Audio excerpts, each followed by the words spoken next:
Cass. Yeah. Hey, Cass, this is Jonathan Doherty. Hey, Jonathan. Just so you know, the access code and the dial-in information that was in the calendar invitation is different from the information you sent out today. So. Yeah, I sent a follow-up note about that. Thanks, Jonathan. Okay, I'm sorry, I didn't see that. Okay. No worries. No worries.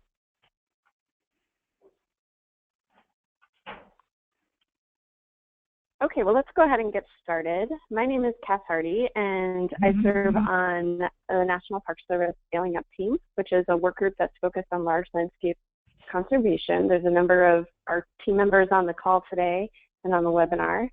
So thanks so much on behalf of our team for joining us for this webinar. Our monthly webinar series for the last year or so now, where we focus in on a different topic each month. And specifically on topics that are tools that enable us to work beyond park boundaries. So with us today, we have Julia King and Scott Strickland from St. Mary's College of Maryland, and they have a topic focused on Indigenous cultural landscapes. A little housekeeping before we get started. If you can put your phone on mute, that would help us a lot with the presentation. We are recording the webinar, so if you know folks who were unable to join us today, they'll be able to access that recording on our external pages with the Practitioners Network for Large Landscape Conservation, or if you're a Park Service employee, you can access that on the Scaling Up Toolkit. We'll put both of those links in the chat box. And throughout the presentation, if you do have questions or comments, feel free to use that chat box. We'll monitor that and come back to those questions at the end of the presentation.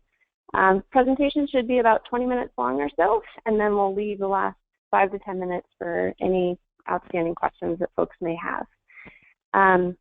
With that said, I'd like to turn it over to Julia King to kick us off with the presentation. Hi, my name is Julie King, and I'm here with Scott Strickland. Both of us are archaeologists with St. Mary's College of Maryland. It's a 4-year public liberal arts college located in St. Mary City, Maryland. St. Mary City is the southern edge of Piscataway homeland, and in 1634 it became the first colonial capital of Maryland. I'm a professor of anthropology at St. Mary's, and Scott is our senior project archaeologist and GIS specialist. We are here today to talk with you about our experiences mapping the Indigenous cultural landscape, which we've been doing as part of the National Park Service's Captain John Smith Chesapeake National Historic Trail. Our work is being done for NPS's Chesapeake Bay office, which aims to help citizens learn about and enjoy the Chesapeake Bay. And for the Chesapeake Conservancy, which is a nonprofit organization based in Annapolis that uses a number of strategies to conserve landscapes associated with the Chesapeake Bay watershed, restore the region's natural resources, and connect people to this amazing place. The Chesapeake Conservancy has long been a partner with NPS on the Captain John Smith Trail. Our plan for this webinar is to show you how we, St. Mary's College, in collaboration with NPS and the Chesapeake Conservancy, have approached the effort to model the Indigenous cultural landscape, or ICLs, as we've come to refer to them in shorthand, so that you might take some of these ideas, methods, and techniques that we've been using and apply them to your own efforts in land and cultural conservation.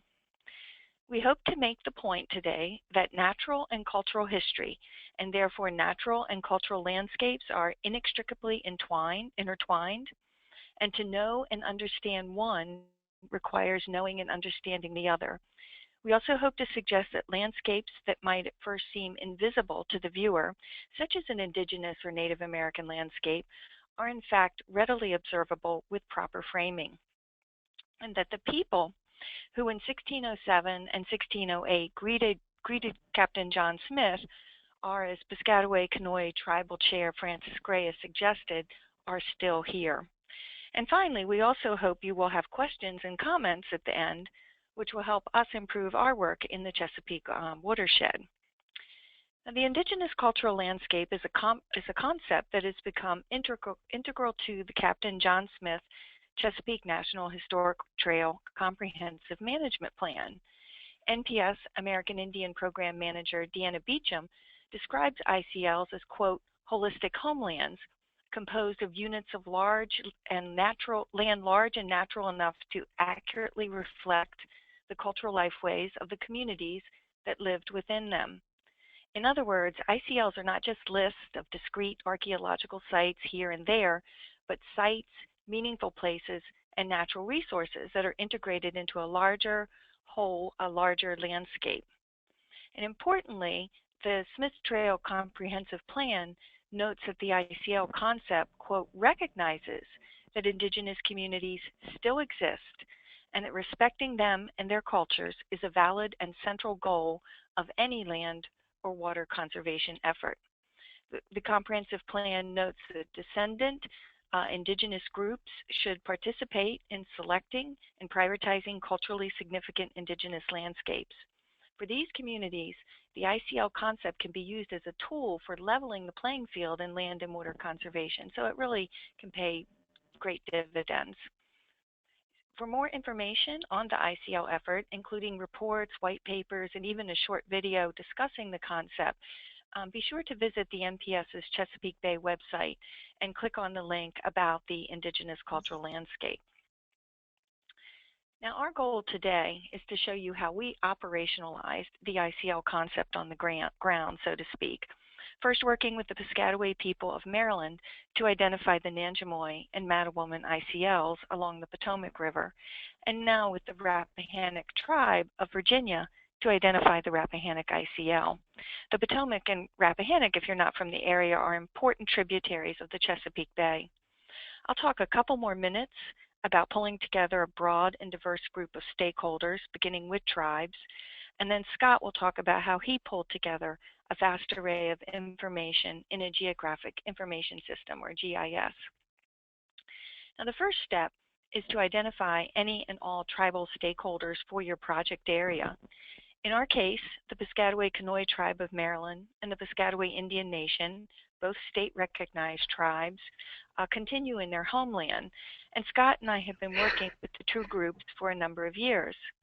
That made our work actually really a lot easier. Relationship building is critical in these cases, and we had an ongoing relationship with the Piscataway that went back several years. For the Nanjemoy Mattawoman ICL, we asked the tribes to tell us who would represent their interest in the project. And by the way, I should note that if there are federal tribes associated with your landscape, as you know, they have a special relationship with the U.S. government, and we recommend that you read about tribal consultation at the link that's shown in this slide. Now, we had previously developed a scope of work that made the assumption that the best way to map the landscape was to get out into it. And off we went with project staff and Piscataway representatives. We brought along video cameras and audio recorders. We made every effort to use roads that had probably developed out of native and colonial paths.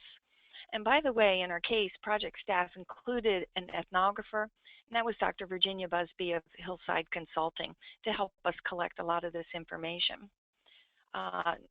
Non-tribal stakeholders, land planners, land managers, land conservationists, historic preservationists, and so on, are also critical participants in this process.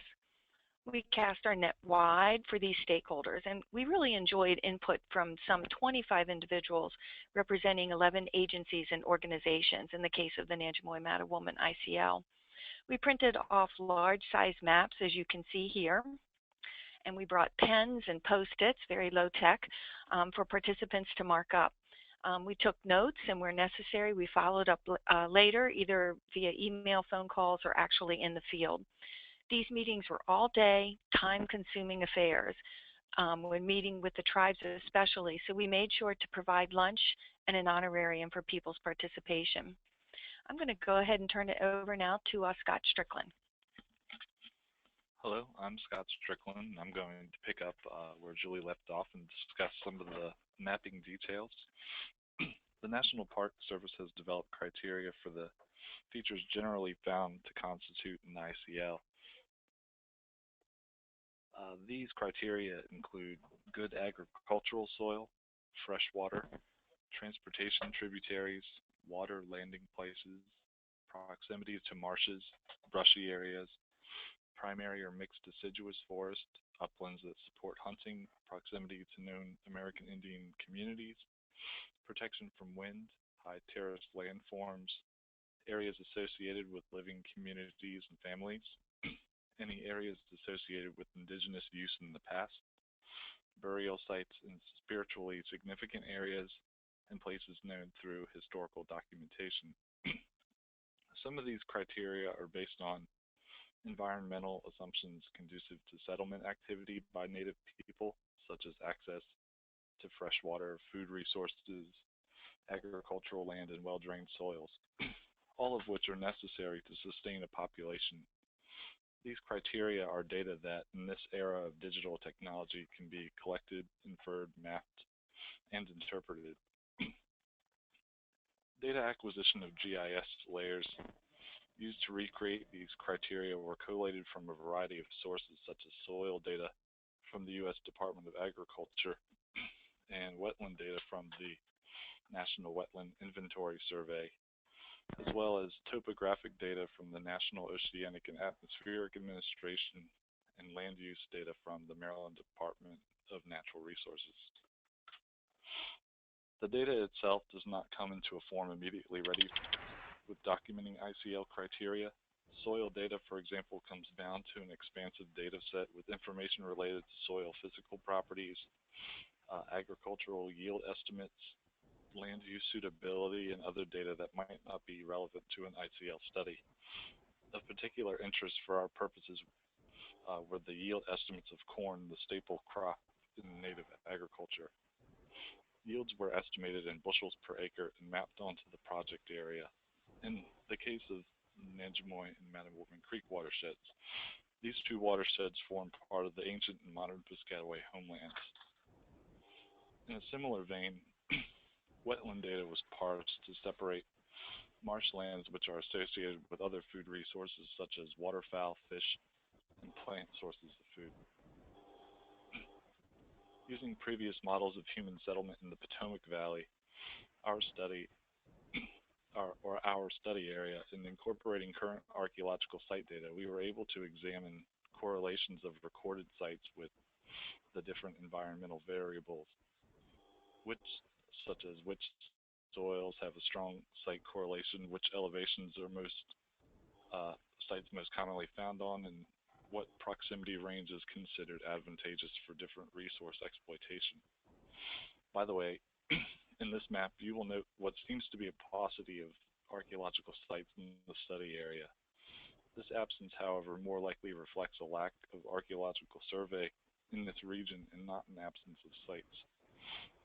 Where sites are concentrated, such as along Mattawoman Creek, it's worth noting that a major naval installation is located here, and the land managers have been very active in identifying archaeological sites aboard the facility.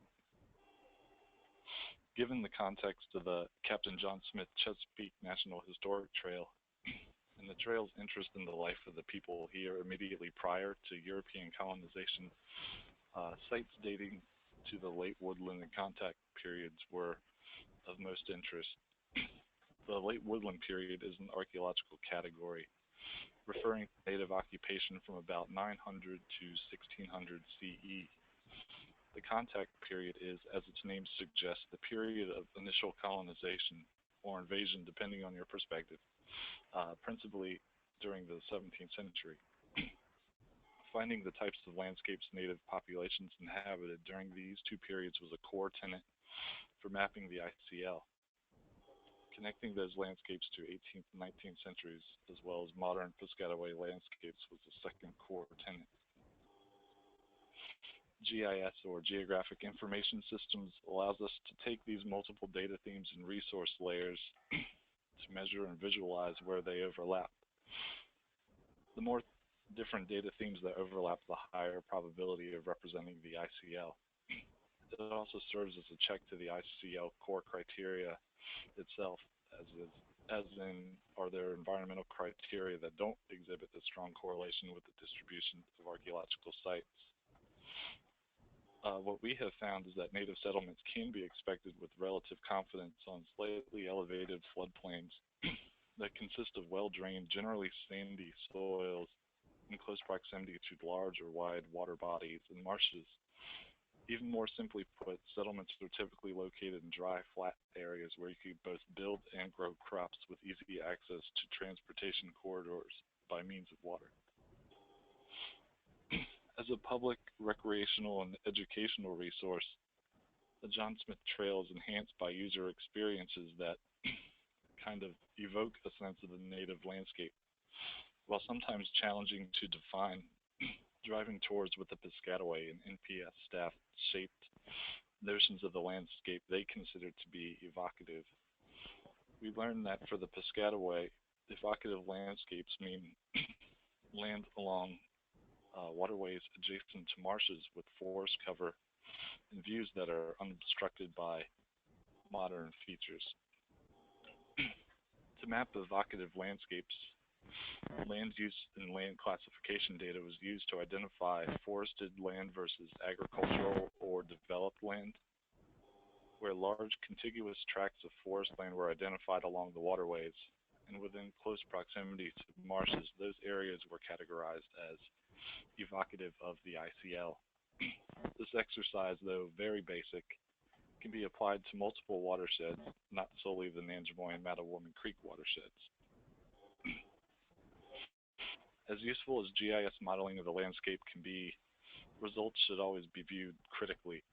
There are some things that GIS will never be able to accurately capture. The human experience is too complex to reduce to a handful of variables, but what GIS can do and can do well is to mark and document places of importance. GIS is a tool that helps to analyze and display trends. It cannot always tell you why certain places are important, but it can provide the kind of evidence that can be more easily connected to modern indigenous uses of the landscape.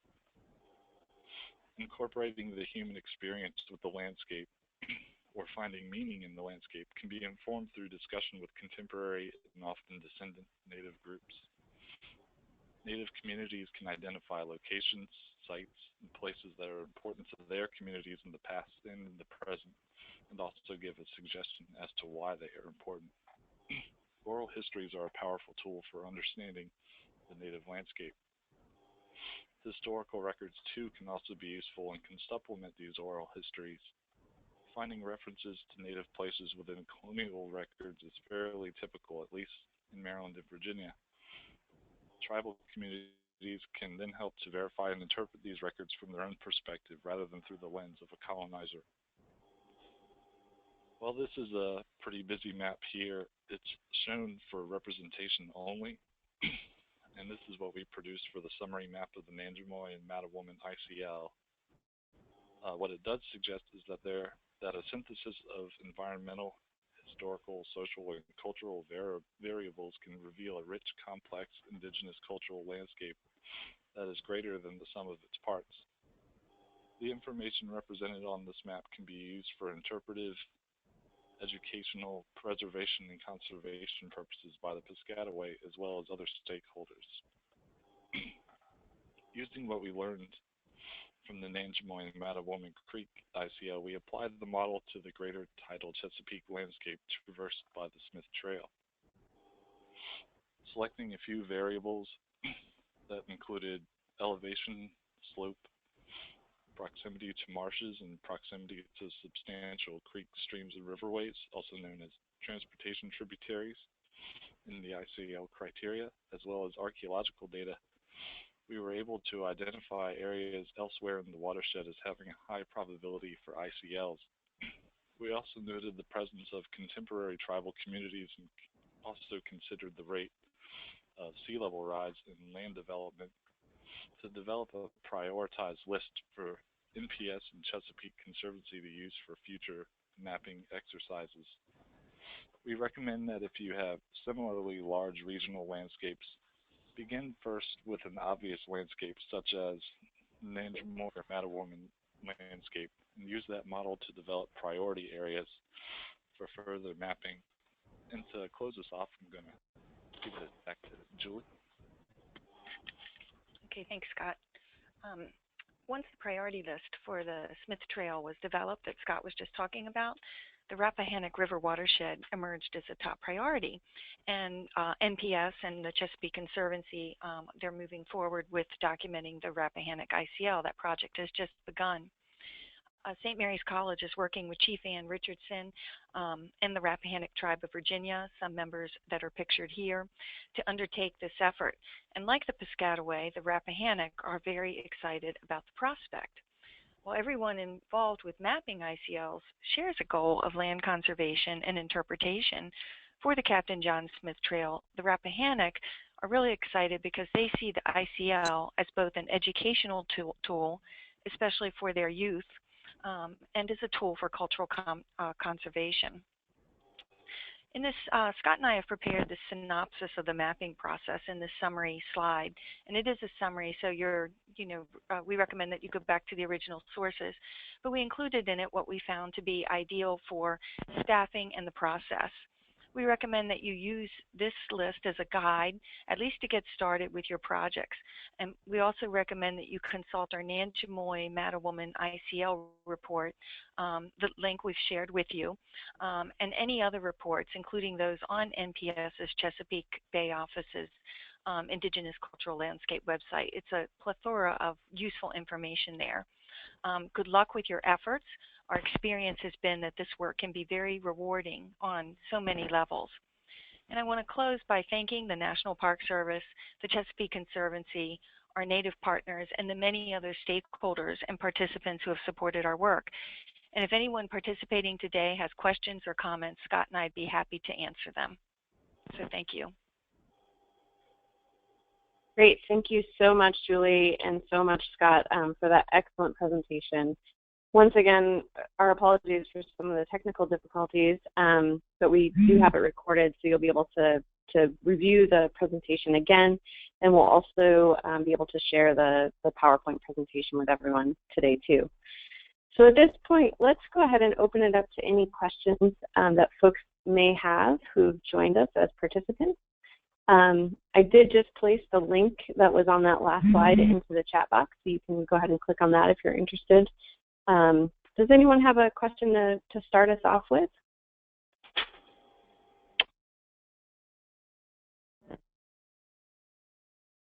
Hi. I just want to say kudos. Thank you for your presentation. And I feel like, is this pretty much very innovative in the National Park Service? Because I see a lot of other national park units that we maintain the perspective of the colonizers, and we really don't dive in and partner with the indigenous peoples that were affected. Well, thank you. Thank you very much for that comment.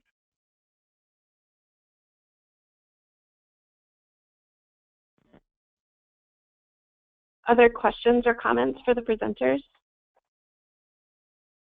Yeah, hi, this is Barbara Butler-Bonsgard, and I work in the planning program in the Pacific West region, and I just want to thank the presenters because I'm actually an alumni of St. Mary's College and worked for the Chesapeake Bay program a long time ago, and this is really exciting to see this work. But I also wanted to just check in and see if this concept of ICLs has been applied, or if there's any plans to apply it in other areas of the National Park System.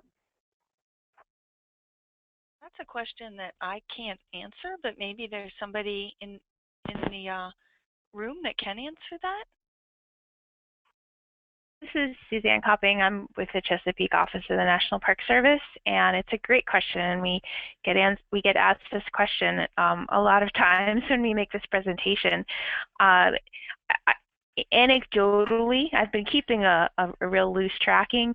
Anecdotally, we have some evidence that the approach is being utilized in some national parks as really a lens through which to engage with indigenous communities and talking about places that are important to them.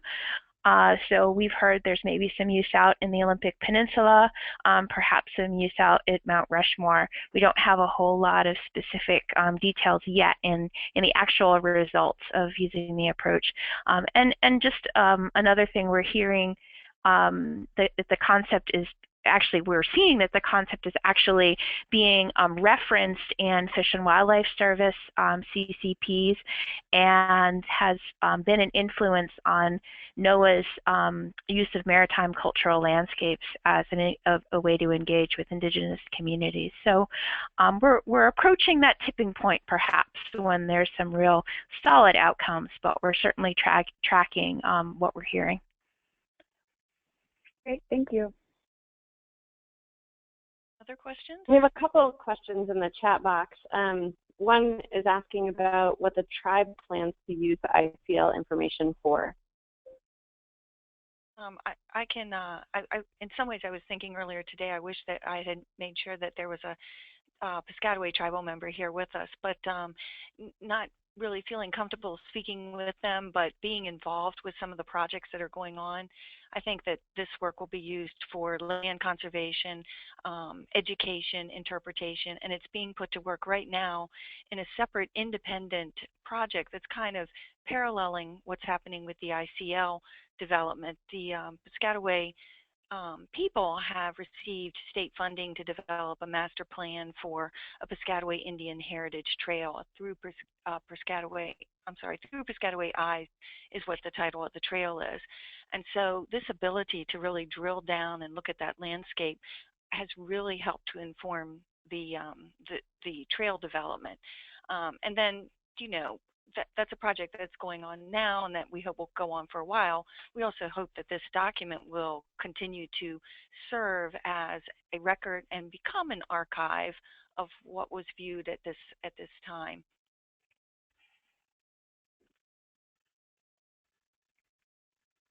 Great. And then one other question from the chat box. How does and I'm going to butcher this name, but Zakaya Creek area fit into the project or the program? It is Sakaya. Okay. And your question, I'm sorry. How does that creek area fit into the project or the program? Okay, for Sakaya? Are you yes. asking about Sakaya?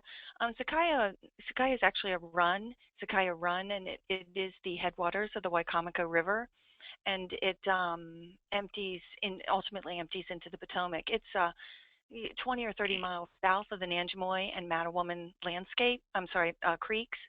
It is part of the Piscataway homeland. This particular ICL study was already pretty big around Nanjemoy and Mattawoman, so we focused there.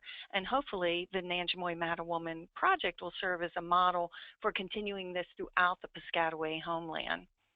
But this Zakaya Run and the Wicomico River are very important to Indigenous communities in Southern Maryland. And I hope I answered your question.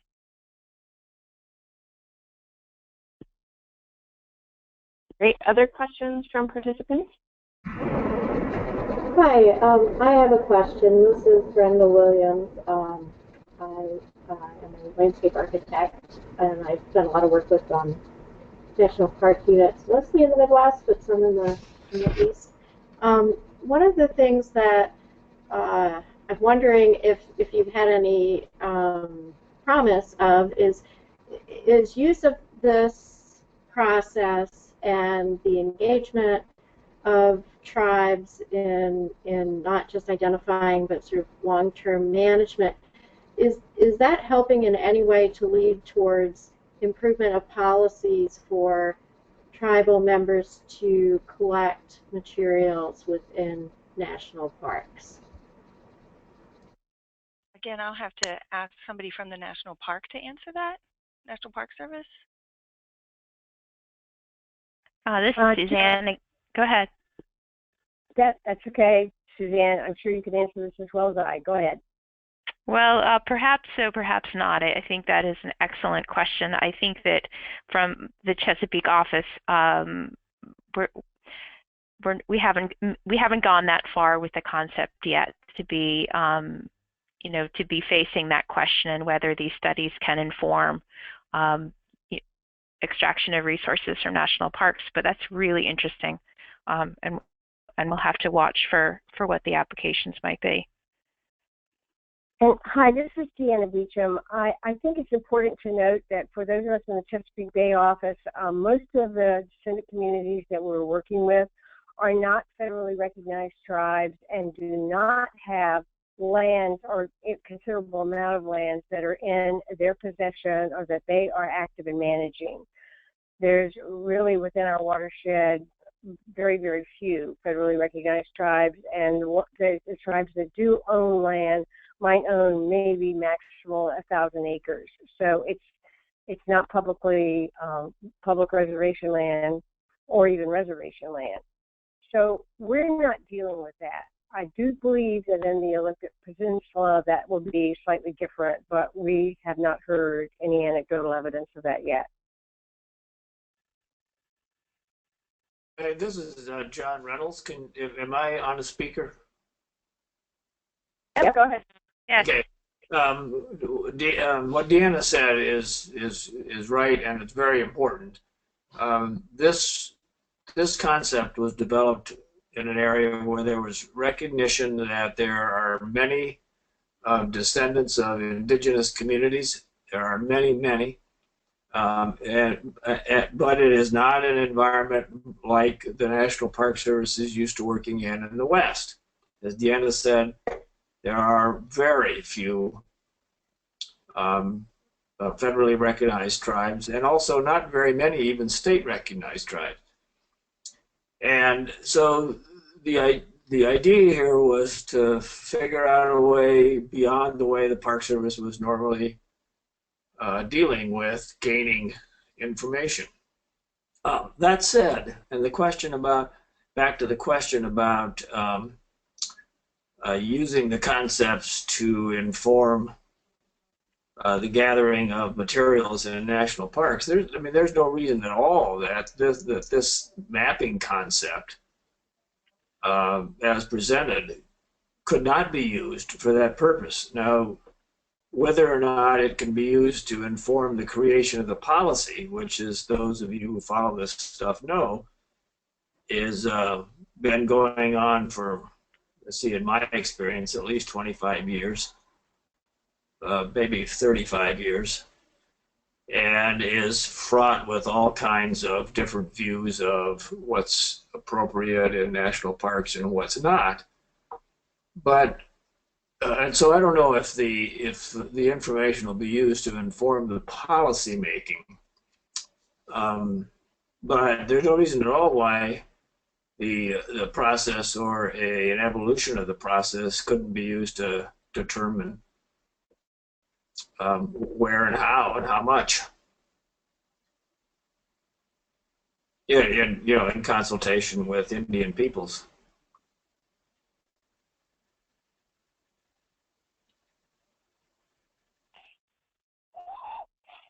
Well, thank you. Are there other questions or comments about that, or?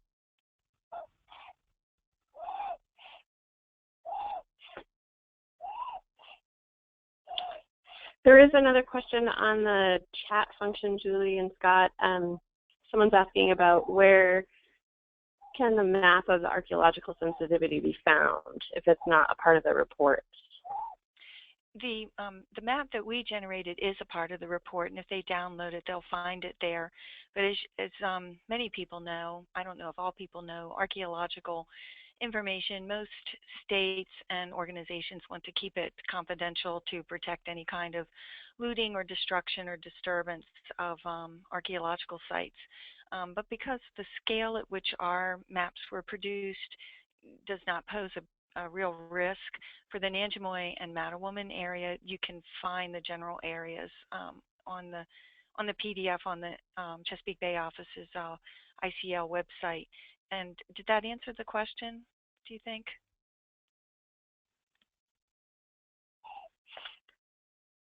Yeah, I think so. Okay. Yep. Any other outstanding questions? Suzanne, this is John again. I might just make one comment, if I might, and that is, if people in the Park Service that are on this phone are looking to find a Park Service policy that they're supposed to use this, there's nothing like that exists yet.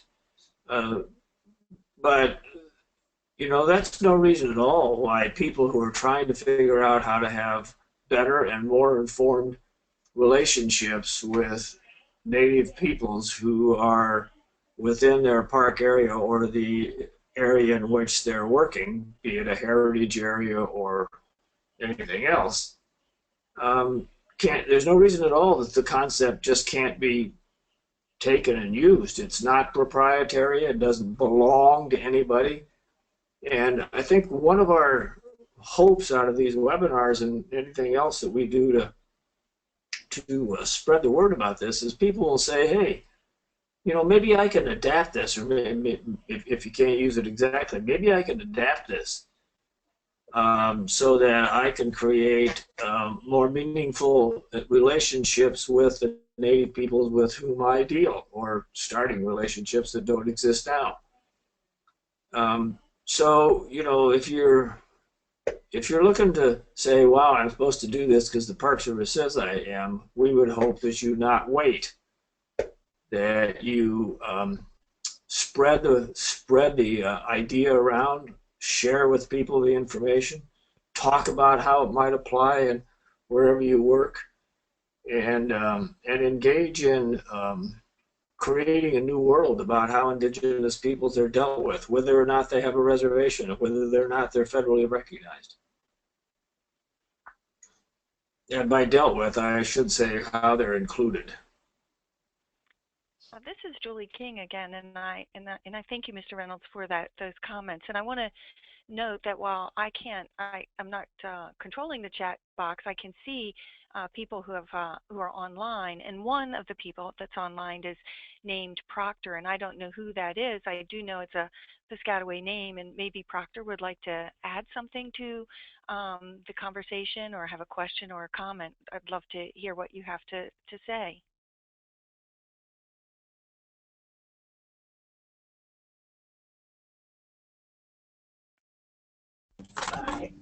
Was that name Zelda Proctor?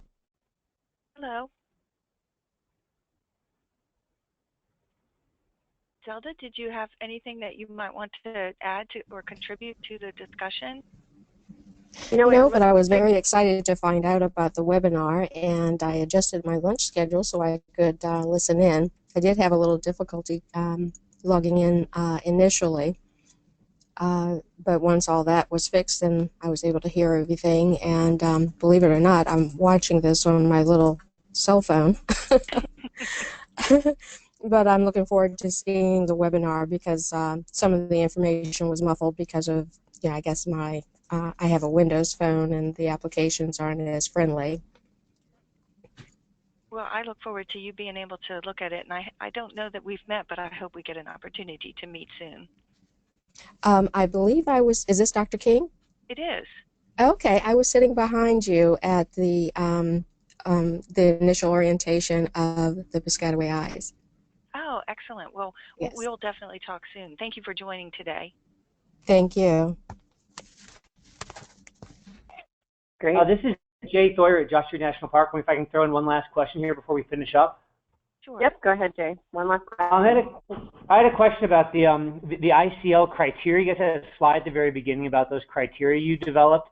My question is sort of how those relate to sort of the standard defined cultural landscape characteristics we typically use for other cultural landscape analyses, and if there was any kind of direct correlation back and forth between them, and if during this process you saw the need to sort of develop new criteria that may have deviated from what we typically do for cultural landscapes.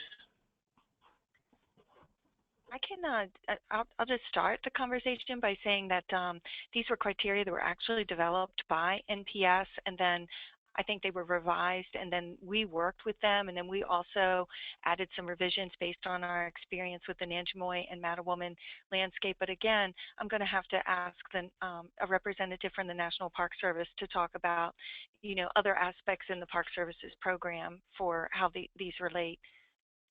Is someone there that could address that? Julia, I can take a stab at it. This is Deanna again. And as some of you may already know, I've been working with this concept since it first got written down.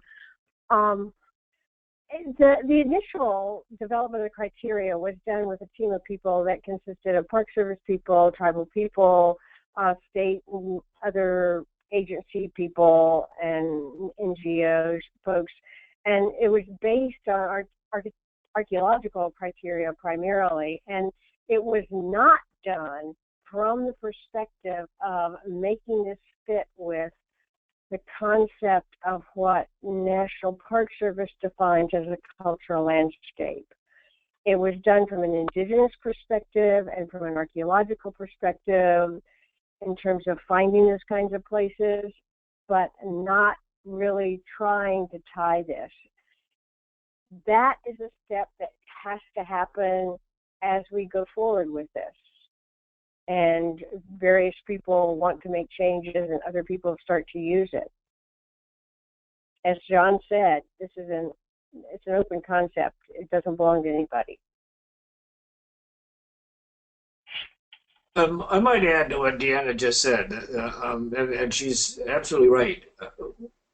We started out when doing the comprehensive management plan for the John Smith Trail and basing what we were trying to do on what the legislation said was important about the trail.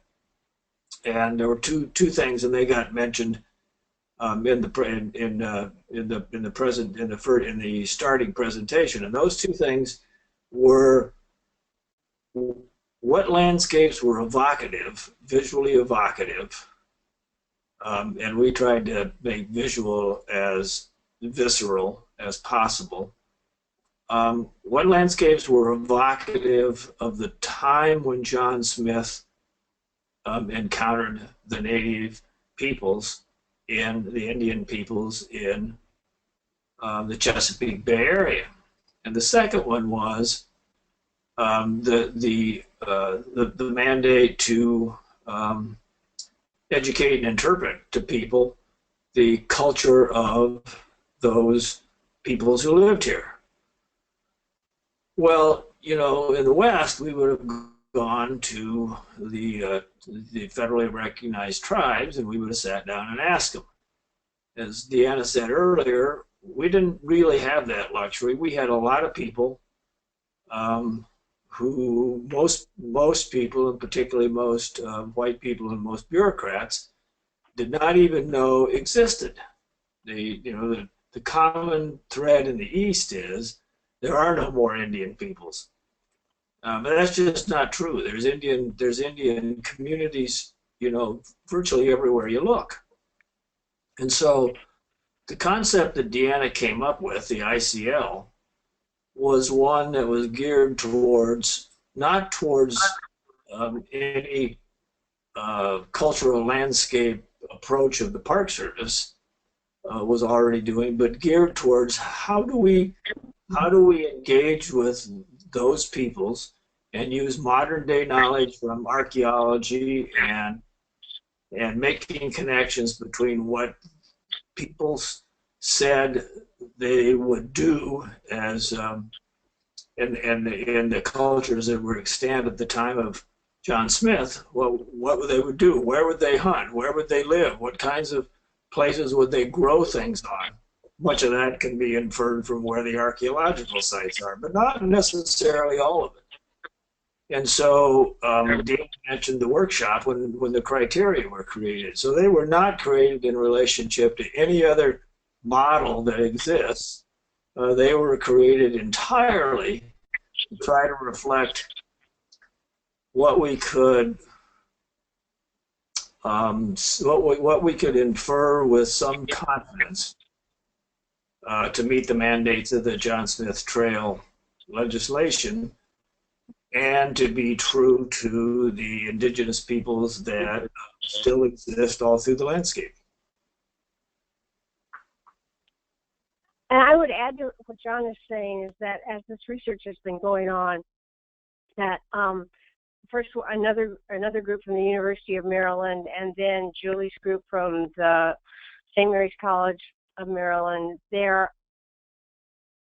when you start working with these indigenous communities, they're going to tell you we're more interested in what's going on with us now than we are with what was going on with us 400 years ago, because it is 400 years where we live. And they will push your view and want to push your view more and more to modern times. And that's why when the criteria were expanded, invariably they are expanded to include the areas that are important to them. And that will be other sites that they know are historic to them, but also what's important to them now. That's it.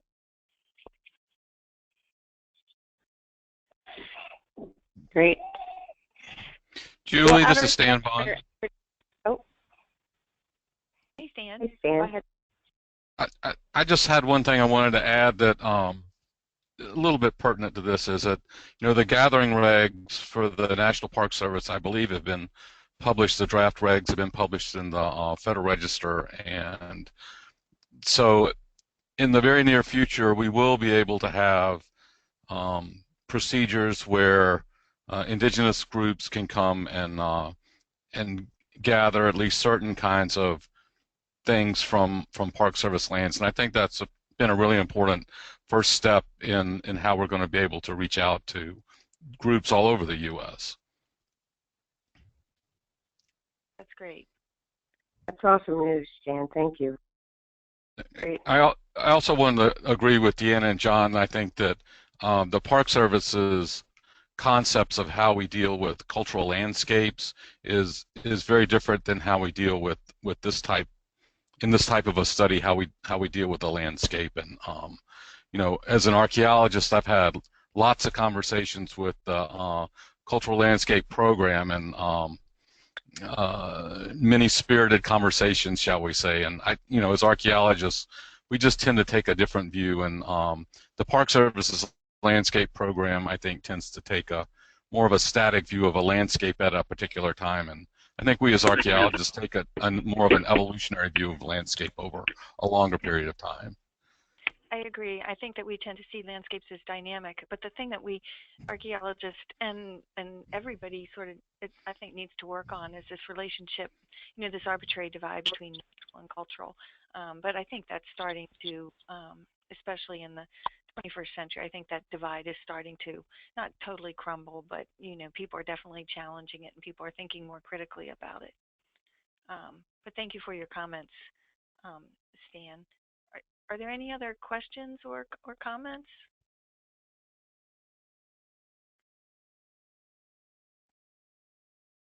Great. And Julie, this is Cass. I think just out of respect of everyone's time, because we're a bit over the presentation time that we set up, we can certainly send out the presentation to everyone following the close of the webinar. I did plug in a link to where people can watch the webinar again, and we'll also post the presentation there. Certainly on behalf of the Scaling Up team, thank you to Julie and Scott and Suzanne and Deanna for putting this presentation together. There's obviously a lot of interest in this topic. And so we're very, very grateful to have you be featured as a webinar with Scaling Up. And we'll look for other similar topics to dive into. With that said, please join us for our next Scaling Up webinar. We actually have one next week on the 18th at 3 o'clock Eastern, featuring the U.S. Fish and Wildlife Service's efforts with large landscape conservation. We'll also post that on that external site with the Practitioners Network, so you can find that login information there. With that said, thanks again to our presenters and to all of our participants. Thank you, guys. Thank you very much for this opportunity. Thank you. Okay, bye-bye. Thank you. Bye.